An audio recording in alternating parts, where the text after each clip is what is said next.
ഈ മണിമണ്ഡപത്തിലുള്ളത് 12 രാജകുമാരൻ്റെ ജീവസമാധിയാണ്. ആ അവസ്ഥയിൽ എത്തിയപ്പോൾ ഭഗവാനും മനുഷ്യനും ഒന്നായി. തത്വമസി എന്നുള്ള സങ്കല്പം ഒരു അവസ്ഥയിൽ നിന്ന് വേറൊരു അവസ്ഥയിലേക്ക് മാറുന്ന പ്രക്രിയയാണ് സമാധി എന്ന് സങ്കല്പിച്ചാൽ മതി. നമ്മുടെ പ്രാണൻ അതിനെ പെട്ടെന്ന് ഗ്രഹിക്കാൻ പറ്റും. നമ്മുടെ ബോധ മനസ്സിന് പറ്റത്തില്ലെങ്കിൽ നമ്മുടെ ഉപബോധ മനസ്സിന് പറ്റും. വളരെ കൃത്യമായിട്ട് ചിട്ടയായിട്ടാണ് ഇവിടുത്തെ കാര്യങ്ങൾ, അകത്തെ കാര്യങ്ങളൊക്കെ നടക്കുന്നതെന്ന് കണ്ടു സന്തോഷമായി. കാരണം അദ്ദേഹത്തിന് ആ ഒരു കാര്യത്തിന് മാത്രമേ സാറ്റിസ്ഫാക്ഷൻ ഉള്ളൂ. പല ആളുകൾക്കും പരിവർത്തനം ഉണ്ടായ സ്ഥലമായതുകൊണ്ടായിരിക്കും അവിടെ അത്രയും പവർഫുൾ ആയിരിക്കും. പന്തളം വലിയ ക്ഷേത്രത്തിൽ നിന്ന് നേരെ പോകുന്നത് അക്കരെ കൈപ്പുഴ കൊട്ടാരത്തിലേക്ക് വിശ്രമിച്ച് മൂന്നാമത്തെ ദിവസം, മകരവിളക്കിന്റെ മൂന്നാമത്തെ ദിവസം ഉച്ചയോടുകൂടി മലകയർ. മേൽശാന്തിയും പരിവാരങ്ങളും ഇറങ്ങിയതിനു ശേഷം അവസാനം തമ്പുരാൻ പടിയിറങ്ങും. ഈ മണിമണ്ഡപത്തിലുള്ളത് 12 രാജകുമാരൻ്റെ ജീവസമാധിയാണ്. അതിനെക്കുറിച്ച് ഒത്തിരി വിവാദങ്ങൾ ഉണ്ടായിട്ടുണ്ട്. ഇപ്പം ആളുകൾ മരിക്കുന്നതിന് സമാധി എന്ന് പറയും. ശരിക്കും മരണവുമായിട്ട് യാതൊരു ബന്ധവുമില്ല. പന്തളം കൊട്ടാരത്തിൽ നിന്നുള്ള ഒരു രാജകുമാരൻ അയ്യപ്പൻ ശബരിമലയിൽ വന്നപ്പോൾ മണിമണ്ഡപത്തിലിരുന്ന് ധ്യാനത്തിലിരുന്ന് ഭഗവാന്റെ തലത്തിലേക്ക് എത്തണമെങ്കിൽ അതൊരു യോഗയുടെ പരമകാഷ്ഠയുള്ള അവസ്ഥയാണ്. ആ അവസ്ഥയിൽ എത്തിയപ്പോൾ ഭഗവാനും മനുഷ്യനും ഒന്നായി. തത്വമസി എന്നുള്ള സങ്കല്പം, അതായത് ഏത് ദേവതയെ ഉപാസിച്ചോ ആ ഉപാസകൻ ഉപാസനാമൂർത്തിയായി മാറി. അങ്ങനെ മാറിയ സ്ഥലം, അതാണ് അതിൻ്റെ പ്രത്യേകത. ഇപ്പോൾ ഒരു യോഗി തപസ് ചെയ്ത ഇടത്ത് അല്ലെങ്കിൽ യോഗി പരിവർത്തനം ചെയ്ത സ്ഥലത്ത്, അതായത് ഇപ്പം ചെറിയൊരു ഉദാഹരണം പറയാം. ഈ പട്ടുനൂൽപ്പുഴു സമാധിയിലിരുന്നിട്ടാണ് മനോഹരമായ ഇതാണ്. അപ്പം ഒരു അവസ്ഥയിൽ നിന്ന് വേറൊരു അവസ്ഥയിലേക്ക് മാറുന്ന പ്രക്രിയയാണ് സമാധി എന്ന് സങ്കല്പിച്ചാൽ മതി. കാരണം ഒരു മനുഷ്യന്റെ തലത്തിൽ നിന്ന് നമുക്ക് കാണാൻ പറ്റുന്നത്, നമുക്ക് ചെയ്യാൻ പറ്റുന്നത്. പന്തളത്ത് ജനങ്ങൾക്കിടയിൽ രാജാവിന്റെ മകനായി വളർന്ന ഒരു രാജകുമാരൻ അവിടെ എത്തി ദൈവമായി മാറുന്ന ഒരവസ്ഥ. അപ്പൊ അങ്ങനെ ആ പരിവർത്തനം നടത്തുന്ന സ്ഥലത്തിന് ഒത്തിരി പ്രത്യേകത ഉണ്ടാവും. ആൽഫ ബീറ്റ ഗണങ്ങളൊക്കെ ഉണ്ടാവും. അപ്പൊ നമുക്ക് നമ്മുടെ പ്രാണൻ അതിനെ പെട്ടെന്ന് ഗ്രഹിക്കാൻ പറ്റും. നമ്മുടെ ബോധ മനസ്സിന് പറ്റത്തില്ലെങ്കിൽ നമ്മുടെ ഉപബോധ മനസ്സിന് പറ്റും. അപ്പൊ അതുകൊണ്ടായിരിക്കണം നമുക്ക് വീണ്ടും വീണ്ടും അങ്ങോട്ട് പോകാനുള്ള ത്വര വരുന്നത്. അപ്പോൾ ഇത് മാത്രമാക്കി തരാം. ഇതൊരാളാണെങ്കിൽ പല ആളുകളിലും അവിടെ അങ്ങനെ തത്വമസി എന്ന് പറഞ്ഞാൽ സ്വാമിമാർ എന്ന് പറഞ്ഞാൽ വരുന്ന ആളുകളെല്ലാം സ്വാമിമാരല്ലേ. അപ്പൊ പല ആളുകൾക്കും പരിവർത്തനം ഉണ്ടായ സ്ഥലമായതുകൊണ്ടായിരിക്കും അവിടെ അത്രയും പവർഫുൾ ആയിരിക്കും. പിന്നെ ശബരിമല ക്ഷേത്രത്തിലെ പൂജാവിധാനമൊക്കെ ആ രീതിയിലുള്ളതാണ്. അത് എല്ലാം വൃത്തിയായിട്ടും ഭംഗിയായിട്ടാണ് ഇപ്പോഴും നടന്നു പോകുന്നത്. ചുറ്റെല്ലാം കൃത്യമായിട്ടാണ്. കാരണം അവിടെ വലിയൊരു ക്ഷേത്രത്തിലെ മേൽശാന്തി ശബരിമല മേൽശാന്തിയായിട്ട് വന്നു. അദ്ദേഹം എന്നോട് രഹസ്യമായിട്ട് സംസാരിച്ചപ്പോൾ പറഞ്ഞു, ഞാനിവിടെ വരുമ്പം ശബരിമല ക്ഷേത്രത്തിലെ ഉള്ളിലുള്ള പൂജാവിധാനങ്ങളൊക്കെ അത്ര ഇതാണെന്നുള്ള ഇതിലല്ല വന്നത്. പക്ഷെ വന്നു കഴിഞ്ഞപ്പോൾ വളരെ കൃത്യമായിട്ട് ചിട്ടയായിട്ടാണ് ഇവിടുത്തെ കാര്യങ്ങൾ, അകത്തെ കാര്യങ്ങളൊക്കെ നടക്കുന്നതെന്ന് കണ്ടു സന്തോഷമായി. കാരണം അദ്ദേഹത്തിന് ആ ഒരു കാര്യത്തിന് മാത്രമേ സാറ്റിസ്ഫാക്ഷൻ ഉള്ളൂ. അപ്പം ശരിക്കും അവിടെയുള്ള ആളുകളെല്ലാം എന്ത് പറഞ്ഞാലും എല്ലാവരുടെ ഉള്ളിൽ ഭഗവാന്റെ കാര്യങ്ങൾ എന്നുള്ളൊരു സങ്കല്പവും അതിനോടുള്ളൊരു പ്രതിപത്തി ഉള്ളത് കൊണ്ടാണ് ഈ ലെവലിൽ നിൽക്കുന്നത് എല്ലാ വിഭാഗത്തിലുള്ളവരും.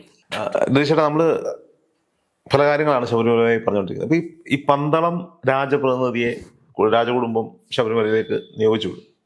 അവരവിടെ എത്തിക്കഴിഞ്ഞാൽ അവർക്ക് അവിടെയുള്ള ചുമതലകളും അവരുടെ ഒരു കാര്യങ്ങളൊക്കെ എങ്ങനെയാണ്?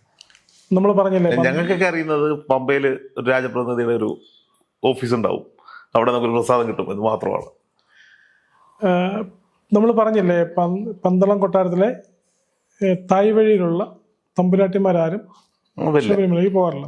അതേപോലെ തന്നെ പന്തള രാജാവ് ആരാണോ വലിയ തമ്പുരാൻ ശബരിമലയ്ക്ക് പോകാറില്ല. പകരം പ്രതിനിധിയാണ് അയക്കുന്നത്. തിരുവാഭരണ ഘോഷയാത്ര ദിവസം വലിയ തമ്പുരാൻ വലിയ കോയിക്കൽ ക്ഷേത്രത്തിൽ നിന്ന് ഒടവാള് ഭസ്മവും കൊടുത്തിട്ടാണ് അനുഗ്രഹിച്ചിട്ടാണ് പ്രതിനിധിയെ വിടുന്നത്. അങ്ങനെ പ്രതിനിധി പന്തളം വലിയ കോയിക്കൽ ക്ഷേത്രത്തിൽ നിന്ന് നേരെ പോകുന്നത് അക്കരെ കൈപ്പുഴ കൊട്ടാരത്തിലേക്കാണ്. കൈപ്പുഴ കൊട്ടാരത്തിലേക്ക് പ്രതിനിധിയും പ്രതിനിധിയുടെ കൂടെ തിരുവാഭരണങ്ങളും പോകുന്നുണ്ടെങ്കിലും തിരുവാഭരണം കൈപ്പുഴ ക്ഷേത്രത്തിൽ നിന്ന് 18-ാം പടിയുടെ താഴെ കൂടെ കുളനട ക്ഷേത്രത്തിലേക്ക് പോകുമ്പോൾ പ്രതിനിധി നേരെ പോകുന്നത് കൈപ്പുഴ കൊട്ടാരത്തിലെ വലിയ തമ്പുരാട്ടിയുടെ അടുത്തേക്കാണ്. വലിയ തമ്പുരാട്ടി കൊട്ടാരത്തിലുണ്ടാവും. വലിയ തമ്പുരാട്ടിയുടെ കയ്യിൽ നിന്ന് ഉടവാളും വാങ്ങി ഭസ്മവും വാങ്ങി വലിയ തമ്പുരാട്ടിയുടെ അനുഗ്രഹത്തോടു കൂടി മണ്ണടി ഭഗവതിയെ, അതായത് കൊട്ടാരത്തിനകത്ത് ഉള്ള ദേവിയാണ് മണ്ണടി ഭഗവതി, മണ്ണടി ഭഗവതിയെ തൊഴുതിട്ട് ആണ് 18-ാം പടി ഇറങ്ങിയാണ് 18-ാം പടി ഇറങ്ങിയാണ് യാത്ര തുടങ്ങുന്നത്. തിരുവാഭരണത്തിൻ്റെ കൂടെ തന്നെ എത്തുമ്പോൾ തിരുവാഭരണം ശബരിമലയ്ക്ക് പോകുമ്പോൾ പമ്പയിൽ കയറാറില്ല. വലിയാനവട്ടം ചെറിയാനവട്ടം വഴി നേരെ നീലിമല ടോപ്പിലേക്കാണ് വരുന്നത്. പമ്പ ഗണപതി ക്ഷേത്രത്തിലേക്ക് അങ്ങോട്ട് പോകുമ്പോൾ വരാറില്ല. പക്ഷെ തമ്പുരാൻ അവിടുന്ന് തിരിഞ്ഞ് പമ്പയിലെത്തി വിശ്രമിക്കും. രാജപ്രതിനിധി വിശ്രമിച്ച് 3-ാമത്തെ ദിവസം മകരവിളക്കിൻ്റെ 3-ാമത്തെ ദിവസം ഉച്ചയോടുകൂടി മല കയറിയാൽ ദേവസ്വം അധികാരികൾ ശരംകുത്തിയിൽ നിന്ന് സ്വീകരിക്കണമെന്നാണ് വിധി. തിരുവാഭരണപ്പെട്ടിയിലുള്ള തങ്കച്ചുരിക കൊടുത്ത് വേണം സ്വീകരിക്കാൻ. പിന്നെ പന്തളം രാജപ്രതിനിധിയെ ആനപ്പുറത്ത് കയറ്റിക്കൊണ്ടുവരണമെന്ന് അയ്യപ്പൻ്റെ പറഞ്ഞിരിക്കുന്നതുകൊണ്ട് ആനയുള്ള സമയങ്ങളിൽ ആനയെ കൂടെ നെറ്റിപ്പട്ടം കെട്ടി കൊണ്ടുപോകും. ഈ തലപ്പാറ മലയുടെ ഉടുമ്പാറ മലയുടെയും കൊടികളും പോവും. എന്നിട്ട് രാജോചിതമായിട്ടാണ് സ്വീകരിക്കുന്നത്. ഇന്നിപ്പം പിന്നെ ആനയില്ല. ആനയുള്ള സമയത്ത് ആനപ്പുറത്ത് കയറ്റി വരണം എന്ന് പറയുന്നത് കൊണ്ട് പിന്നീട് കാലങ്ങൾക്ക് ശേഷം തമ്പുരാക്കന്മാർ ആനപ്പുറത്ത് കയറാൻ മടി കാണിച്ചിട്ടുള്ളത് കൊണ്ട് അവര് ഒരു മുണ്ട് ആനക്കാരന് കൊടുക്കും. ആ മുണ്ട് ആനയുടെ മുകളിൽ വിരിച്ചിട്ട് ആനപ്പുറത്ത് കയറി എന്നുള്ള സങ്കല്പത്തിലാണ് വരുന്നത്. അങ്ങനെ ചുരുകയൊക്കെ ഏന്തി രാജപ്രതിനിധി 18-ാം പടിക്ക് മുന്നേ വരുമ്പോൾ സന്നിധാനത്ത് നിന്ന് മേൽശാന്തി വന്ന് തമ്പുരാൻ്റെ കാല് കഴുകി നാളികേരം കൊടുത്ത് ആ നാളികേരം ഉടച്ച് വേണം 18-ാം പടി കയറാൻ. 18-ാം പടി കയറാൻ അന്ന് രാജ കൊട്ടാരത്തിലെ തായ്വഴിയിലുള്ള ആളുകൾക്ക് ഉപനയനം കഴിഞ്ഞിട്ടുള്ള ആളുകൾക്ക് ഇരുമുടിക്കെട്ടില്ലാതെ കയറാം. അതിനുശേഷം സന്നിധാനത്ത് ദർശനം നടത്തി ഇതിനുശേഷം തിരുവാഭരണപ്പെട്ടിയിലെ പൂത്താലം ഒരു സ്വർണ്ണപാത്രമുണ്ട്. ആ പാത്രത്തിനകത്ത് പ്രസാദം വെച്ച് ആ പാത്രത്തോടു കൂടി തമ്പുരാൻ കൊടുക്കും. പ്രസാദം എടുത്തതിന് ശേഷം തമ്പുരാൻ തിരിച്ച് ആ പാത്രം മേൽശാന്തി ഏൽപ്പിക്കും. രണ്ട് മേൽശാന്തിക്ക് കിഴി പണവും മുണ്ടും കൊടുക്കും, വസ്ത്രം കൊടുത്തിട്ട് പിന്നെ തമ്പുരാൻ പല്ലക്കിലാണ്, വടക്കേ നട വഴി ഇറങ്ങി പല്ലക്കിലാണ് യാത്ര ചെയ്യുന്നത്. പല്ലക്കിൽ മണിമണ്ഡപത്തിന് പിന്നിലുള്ള രാജമണ്ഡപത്തിൽ വന്ന് അവിടെ താമസിക്കും. പിന്നെ പൂജാ സമയങ്ങളിൽ പോയി ഇവിടുന്ന് അവിടെ പോയി ദർശനം കഴിഞ്ഞ് തിരിച്ചിവിടെ വന്ന് താമസിക്കും. തുടർന്ന് 5-ാമത്തെ ദിവസം, 3-ാമത്തെ ദിവസം വരുന്നു, 4-ാമത്തെ ദിവസം താമസിക്കുന്നു. 5-ാമത്തെ ദിവസം ആണ് കളഭം. പന്തളം കൊട്ടാരത്തിൻ്റെ വകയായിട്ടാണ് കളഭം അഭിഷേകം ചെയ്യുന്നത്. അതിനു വേണ്ടിയിട്ടാണ് തിരുവാഭരണപ്പെട്ടിയിൽ സ്വർണ്ണക്കുടം കൊണ്ടുപോകുന്നത്. ഈ സ്വർണ്ണക്കുടത്തിൽ കളഭം പൂജിച്ച് അഭിഷേകം ചെയ്യുന്നത് രാജപ്രതിനിധിയുടെ സാന്നിധ്യത്തിലാണ്. ഇതിനുള്ള ദക്ഷിണയും മറ്റും കൊടുക്കുന്നത്, ആചാരപരമായ ദക്ഷിണയും മറ്റും കൊടുക്കുന്നത് തമ്പുരാനാണ്. അതിനുശേഷം അവിടെ ഒരു സദ്യയുണ്ട്. അതിന് കളഭസദ്യ എന്ന് പറയും, അല്ലെ അടിയന്തര സദ്യ എന്ന് പറയും, അല്ല മാളികപ്പുറത്ത്. കാരണം ഈ പന്തളം തമ്പുരാന്റെ വകയായി നടക്കുന്ന ഉത്സവത്തിന് വന്നു ചേർന്ന അടിയന്തരക്കാർക്കെല്ലാം കൊടുക്കുന്ന ഒരു സദ്യ, എല്ലാം ഭംഗിയായി നടന്ന് പിന്നെ ഗുരുതി മാത്രമേ ഉള്ളൂ. അപ്പോൾ അടിയന്തരക്കാരെ എല്ലാം പ്രത്യേകമായി ക്ഷണിച്ച് കൊടുക്കുന്നതാണ്. അപ്പം പണ്ട് കാലത്ത് കൊട്ടാരത്തിൽ നിന്ന് ഈ വിഭവങ്ങളെല്ലാം കൊണ്ടുപോകാറുണ്ട്. പിന്നീട് ദേവസ്വം ബോർഡ് വിഭവങ്ങൾ കൊടുക്കുകയും ഇപ്പം ദേവസ്വം ബോർഡ് ഭക്ഷണം ഉണ്ടാക്കി പന്തളം കൊട്ടാരത്തിലേക്ക്, അത് മണിപ്പുറത്തുള്ള രാജമണ്ഡപത്തിലേക്ക് എത്തിക്കുകയും അത് വിശേഷപ്പെട്ട ആൾക്കാരെ എല്ലാം ക്ഷണിച്ച് വളരെ ഭംഗിയായി നടക്കുന്നുണ്ട് ഇപ്പോഴും. തുടർന്ന് ആണ് ഞാൻ ഈ പറഞ്ഞ പോലെ ഗുരുതിയുടെ തലേദിവസം അദ്ദേഹം മാറി താമസിക്കുന്നു, ഗുരുതിക്ക് വരുന്നു, വീണ്ടും പോയി സന്നിധാനത്ത് താമസിക്കുന്നു. രാവിലെ എല്ലാവരുടെയും ദർശനം, അത് എല്ലാവരും നല്ല തിരുവാഭരണങ്ങളൊക്കെ പുറപ്പെട്ടതിന് ശേഷം തമ്പുരാന് മാത്രമാണ് ദർശനം. ഈ ദർശനത്തിന് ശേഷം ശ്രീകോവില് പൂട്ടി താക്കോല് തമ്പുരാനെ ഏൽപ്പിക്കുന്നു. മേൽശാന്തിയും പരിവാരങ്ങളും ഇറങ്ങിയതിന് ശേഷം അവസാനം തമ്പുരാൻ പടിയിറങ്ങി 18 പടി ഇറങ്ങി മേൽശാന്തിക്ക് പണക്കിഴിയും താക്കോലും ഏൽപ്പിച്ചതിന് ശേഷം തിരികെ ഏൽപ്പിച്ചിട്ട് തിരുവാഭരണം കൊണ്ടുകൂടെ വരുന്നു. അതാണ് തമ്പുരാന്റെ പന്തളം കൊട്ടാരത്തിന്റെ. തിരിച്ച് വരുമ്പോൾ ആദ്യത്തെ ദിവസം ലാഹയിൽ താമസിക്കുന്നു തിരുവാഭരണത്തിനൊപ്പം. രണ്ടാമത്തെ ദിവസം തിരുവാഭരണത്തിനൊപ്പം നടന്നാണോ ഏറെക്കുറെ നടന്നാണ് വരുന്നത്.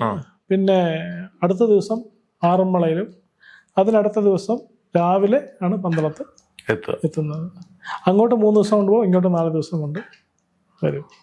ആചാരപരമായ കാര്യങ്ങളുമായി ഇപ്പോഴും അത് കൃത്യമായി നടക്കുന്നുണ്ട്. അപ്പോൾ എല്ലാവരും പന്തളം കൊട്ടാരത്തിലുള്ള ആളുകളാണെങ്കിലും തിരുവാഭരണ വാഹകരാണെങ്കിലും പല്ലക്ക് വാഹകരാണെങ്കിലും, പല്ലക്ക് വാഹകരെ കുറിച്ച് പറഞ്ഞാൽ അത് 15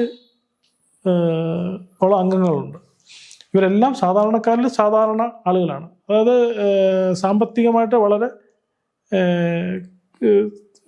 സാമ്പത്തികമായി വളരെ ബുദ്ധിമുട്ടുന്ന ആളുകളാണ്. പക്ഷെ എന്നാലും അവർക്ക് വളരെ തുച്ഛമായ വേതനമാണ് കിട്ടുന്നത്.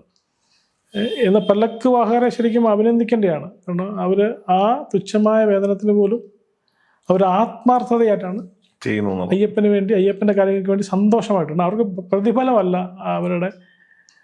കാരണം ഒരു പക്ഷെങ്കിൽ ഇങ്ങനെയുള്ള കുറേ ആളുകൾ ഉള്ളത് കൊണ്ടായിരിക്കണം ഈ ആളുകൾ ഈ ചൈതന്യം വളരെ വർദ്ധിക്കുന്നതെന്നാണ് എൻ്റെ വിശ്വാസം. എന്തായാലും വളരെ നല്ല അറിവുകളാണ് പകർന്നു തന്നത്. ഇനിയും കൂടുതൽ കഥകളുമായി ഇരിക്കാൻ സാധിക്കട്ടെ എന്ന് ആഗ്രഹിക്കുന്നു. സ്വാമി ശരണം.